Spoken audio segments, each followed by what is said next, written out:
Prometaphase, this is the last lecture of prometaphase. প্রোমেটাফেজকে আমরা 3টা লেকচারে ডিভাইড করে পড়িয়েছি। সো আগের 2টা লেকচারে আসলে আমরা প্রোমেটাফেজের ম্যাক্সিমাম ইনফরমেশন কভার করেছি। এই লেকচারে আমরা প্রোমেটাফেজের একটা রিমেইনিং ছোট্ট একটা টপিক নিয়ে আমরা কথা বলবো। আপনারা যারা লেকচার নাম্বার 2 দেখেছেন, প্রোমেটাফেজ লেকচার নাম্বার 2, আপনারা জানবেন during prometaphase all the chromosomes attach themselves with the spindle fiber of the spindle apparatus. So basically ক্রোমোজোমগুলো নিজেদেরকে স্পিন্ডল অ্যাপারেটাস এর স্পিন্ডল ফাইবারগুলোর সাথে অ্যাটাচ করায়। সো ক্রোমোজোমের কোন পার্টটা আসলে অ্যাটাচ হচ্ছে আপনি দেখবেন, আপনি সেম প্যাটার্ন ফলো করবেন। আমরা লেকচার 2তেও দেখিয়েছিলাম, সবসময় কিন্তু ক্রোমোজোমের সেন্ট্রোমিয়ারটাই কিন্তু এই অ্যাটাচমেন্টটাতে পার্টিসিপেট করতেছে। এই অ্যাটাচমেন্ট জিনিসটাতে ক্রোমোজোমের সেন্ট্রোমিয়ারটা কিন্তু রিজনটা কিন্তু আসলে ইনভলভড।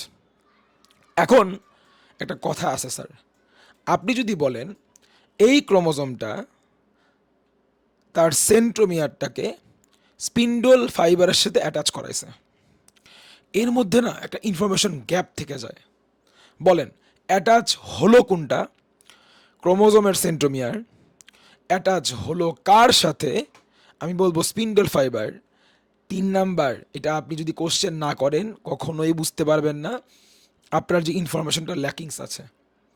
তাহলে যদি অ্যাটাচ হয় ক্রোমোজোমের সেন্ট্রোমিয়ারটা, যদি অ্যাটাচ হয় ক্রোমোজোমের স্পিন্ডল ফাইবারের সাথে, so the last question is কি দিয়ে অ্যাটাচটা হয়।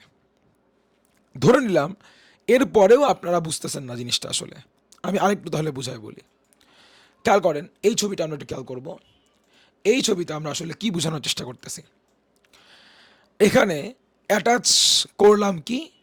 এই জানালার পর্দাটা অ্যাটাচ করালাম কার সাথে? এই ওয়ালের সাথে। অ্যাটাচ করালাম কি দিয়ে? তখন আমি বলবো এই হুক এবং রড দিয়ে। তাহলে অ্যাটাচ করালাম কি? কি অ্যাটাচ করালাম? পর্দাকে। কার সাথে করালাম? ওয়ালের সাথে। কি দিয়ে অ্যাটাচ করালাম? হুক এবং রড দিয়ে। সো এই যে লাস্ট কোশ্চেনটা কি দিয়ে অ্যাটাচ করালাম, তাহলে আপনি এবার সাইড বাই সাইড মানে কম্পেয়ার করেন। এই যে অ্যাটাচ করলাম কি? এখানে জানালা পর্দা, এখানেও আমি অ্যাটাচ করলাম ক্রোমোজোমের সেন্ট্রোমিয়ারকে। অ্যাটাচ করালাম কার সাথে? ওয়ালের সাথে। আর এখানে আমি অ্যাটাচ করালাম কিন্তু স্পিন্ডল ফাইবারের সাথে। অ্যাটাচ করালাম কি দিয়ে? হুকস এবং রড দিয়ে। এখানেও আমি বলবো অ্যাটাচ করালাম হচ্ছে এই লাল জিনিসটা দিয়ে, এবং এই লাল জিনিসটার নামই আসলে kinetochore motor protein. Kinetochore motor protein বলা হচ্ছে একে। দ্যাট ইজ দ্য রিজন আমাদের লাস্ট পয়েন্টটা হবে kinetochore R কাইনেটোকোরস are protein structures, they R actually protein, যাদেরকে আমরা কোথায় পাচ্ছি? ক্রোমোজোমের সেন্ট্রোমিয়ারে পাচ্ছি।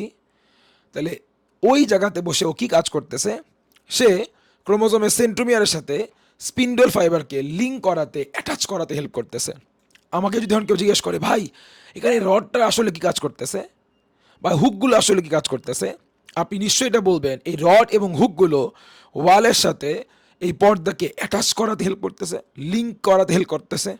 সেমভাবে কেউ যদি আমাকে বলে এই লাল জিনিসটা কাইনেটোকোর মোটর প্রোটিনটা ও এখানে বসে কি কাজ করতেছে, তাহলে আমরা এটাই বলবো যে ও এখানে বসে এই যে সেন্ট্রোমিয়ারকে, আমার কার্সার খেয়াল করবা, এই যে সেন্ট্রোমিয়ারটাকে স্পিন্ডল ফাইবারের সাথে অ্যাটাচ করাতে হেল্প করতেছে। তাহলে এটা যদি হয় কাইনেটোকোর মোটর প্রোটিন, তাহলে এই প্রোটিনটা, এই যে এই প্রোটিনটার এই পাশে হলো সেন্ট্রোমিয়ার আর ওই পাশে হলো স্পিন্ডল ফাইবার। তাহলে এই প্রোটিনটা বেসিক্যালি এই যে স্পিন্ডল ফাইবারের সাথে ক্রোমোজোমের সেন্ট্রোমিয়ারটাকে অ্যাটাচ করাতে হেল্প করতেছে। সো এটাই আমাদের লাস্ট পয়েন্টটা ছিল। Kinetochores are protein structures assembled on centromere, they link বা they help to attach the centromere with the spindle fibre. এরাই হচ্ছে সেই প্রোটিনগুলো যারা ক্রোমোজোমের সেন্ট্রোমিয়ারটাকে স্পিন্ডল ফাইবারের সাথে অ্যাটাচ করাতে হেল্প করে। আবার লাস্টবারের মতো বলি, ঠিক যেমনভাবে জানালার পর্দাকে ওয়ালের সাথে অ্যাটাচ করাতে হেল্প করে রডস এবং হুকস এবং রড এবং হুক যেমন জানালার পর্দার সাথে ওয়ালকে অ্যাটাচ করাতে হেল্প করে, ঠিক সেমভাবে এই কাইনেটোকোর মোটর প্রোটিনটাও ক্রোমোজোমের সেন্ট্রোমিয়ারের সাথে স্পিন্ডল ফাইবারকে অ্যাটাচ করাতে হেল্প করতেছে। এই তো, তাহলে এই ছিল আমাদের কাইনেটোকোর প্রোটিনের কনসেপ্টটা, এবং এভাবে করে আসলে আমাদের প্রোমেটাফেস এই ফেজটা কমপ্লিট হয়ে গেল।